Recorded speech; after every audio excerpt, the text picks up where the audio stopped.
Ассалаумағалейкум әріптестер, қалайсыздар? Қазір жылдың соңы табель шығару мәселесі бойынша docolight.kz сайты арқылы ECH ключ арқылы қол қою жүргізіліп жатыр.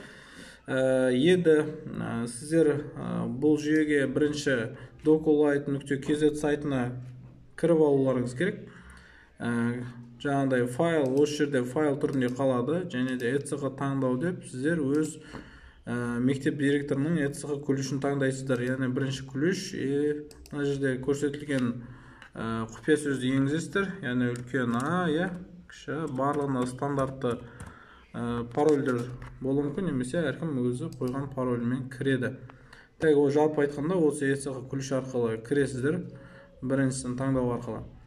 Жүйеге кіргеннен кейін сіздер күнделік кезетте мына жерге қосып аласыздар. Бірінші docolight мектептің директорының аты жөні, осы жалпы осы бет ашық тұрады. Так, электронный күнделік кезетке кіресіздер. ECH есептер бөлімінен оқушылар барлық кезең деген бойынша тұрады. Мына жерде көрсетілген оқушыны таңдайсыздар.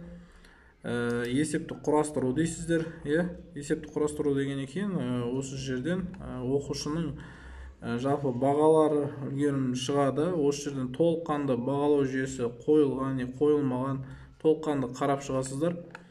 Сөйтесіздер дағына барлығы орынды, бәрі дұрыс болатын болса, онда ECH арқылы қол қою жүйесіне өтесіздер. Табель бойынша номер дейді. Бұл табель бойынша номер мектеп әкімшілік хатшы бөлім осыны номерді аласыздар. Петкеңестің шешімін жазасыздар. Егер де петкеңестің шешімі қажет болмайтын болса, онда әрі қарай әрекетті орындайсыздар. Негізі петкеңестің шешімі бойынша ол келесі оқу жылына, яғни мына 26.05 петкеңес қай уақытта болды, сол қай күні болды, сол шешім жазылады. Мысалы 26.05 2022 жылдың шешім бойынша ол жаңағыдай 11 сыныпқа көшірілсін, немесе жаңағыдай 7 сыныпқа көшірілсін. Алға қарай көшірілу әрекетін жасайсыздар. Әрі қарай батырмасын басасыздар. Так, басқаннан кейін сіздерде осылай ашылады терезе. Сіздер жаңа docolight KZ несіне сайтында кіріп қойдыңыздар. Бұл жүйе өзі енді сіздерге қазір терезе ашылады. Мен қазір директордың атынан кіру жүйесін орындап жатырмын. Яғни қазір сынып жетекші мен атаны тікелей қағазға қол қойыла берсе болады деді. Директордың подписі болса болды деді. Енді жоғарыда көрсетіліп тұрғандай сіздерге тура документ осы бөлімнен мына жүйе ашылады. Табель көрініп тұрады. Бұл жерде подпис қойылмаған түрінде тұрады. Егер жүктеп алатын болсаңыздар, 10-шы А сынып оқушысы, мысалы мектептің директоры, қай күні қол қойылып жатыр, қай уақытта, подпис бөлімін басасыздар. Осы жерде файлды таңдайсыздар. Файл күйінде тұрады. Выбрать ECH екінші ключті таңдайсыздар. Яғни бұл қол қою үшін арналған екен. Ghost деген, Ghost. Открыть батырмасын басасыздар. Жаңағыдай парольді қайталаймыз. Так, пароль. Так, енгізесіздер. Одан кейін көрсетіліп тұрғандай подписать деген басасыздар. Жүйе мына жерден загрузка болады. Бізге төменде скачать ECH деген бөлім ашылады екен.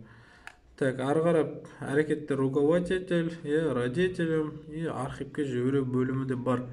Енді сіздер бізде қазір тек қана директордың қолы болса болды деді. Енді скачать ECH ключін осы жерден басамыз.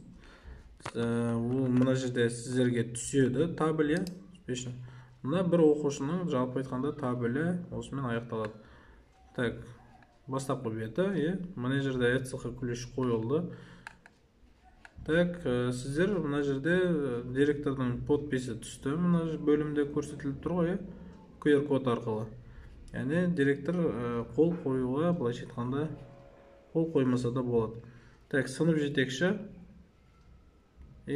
қол. Сынып жетекшінің қолы қойылады.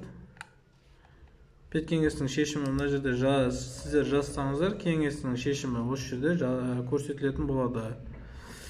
Жалпы мына астыңғы бөлімде жалпы айтқанда табель осылай шығады. Болды, осылай скачать етіп қағазы печатқа басып шығарып ала бересіздер. Аса қиын ешқандай дүниесі жоқ. Тура осылай шығарып ала бересіздер.